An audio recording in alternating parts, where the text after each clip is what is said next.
የምትወዱት የምታፈቅሩት ሰው ለምን አልደወለልኝም? ለምን ሜሴጄን አይመልስልኝም? ለምን ስልኬን አያነሳልኝም?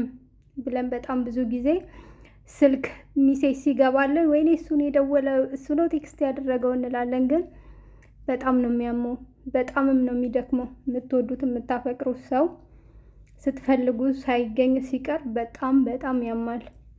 እና አንዳንዴ ዝም ብዬ አስባለሁ እነዛ ያለፉት ጊዜያት ያለፉት አመታት እንዴት ሆኖ አለፈ፣ እውነት ነው ወይ ምናምን ብዬ አስባለሁ። እና እኔም በጣም ብዙ ጊዜ ስልክ ጠብቄ ስልክ ያልተነሳልኝ፣ ስልክ ደውዬ ስልክ ያልተነሳልኝ፣ ሜሴጅ ጽፌ ሜሴጅ ያልተመለሰልኝ ጊዜያቶች ነበሩና ዛሬ ላይ ሳስበው ግን እግዚአብሔር እንዴት አሳለፈኝ እላለሁ።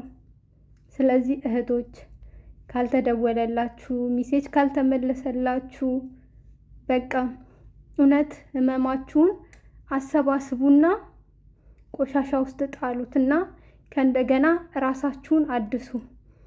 የማይመጣን ሰው መጠበቅ፣ የማይመልስላችሁን ሰው መጠበቅ በጣም ነው የሚያመው።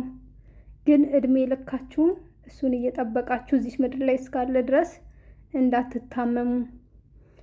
እንደዚህ አይነት ሰው ሁሌ እንደነቆራችሁ፣ ሁሌ እንዳሳመማችሁ ነው። የሆነ ሰዓት ላይ የለም ስትሉት አለ፣ የለም ስትሉት አለ፣ አለ ስትሉት የለም። እግዚአብሔርን ነው የምላችሁ። እንደዚህ አይነት ሰው አንዴ ከህይወታችሁ ከወጣ እንደዚህ አይነት ሰው ነው እንደ ህይወቴ ውስጥ ያስገባሁት፣ እንደዚህ አይነት ሰው ነው እንደ ወደድኩት፣ እንደዚህ አይነት ሰው ነው እንደ ያፈቀርኩት ትላላችሁ። ስለዚህ እራሳችሁ ላይ ስሩ። ከእንደዚህ አይነት ሰው ጋር አንታገል። እኔ የታገልኩበት አመታት ይቆጨኛል። ዛሬ ላይ ግን ማንም ሰው ህይወቴ ውስጥ መጥቶ እኔን መሸወድ አይችልም።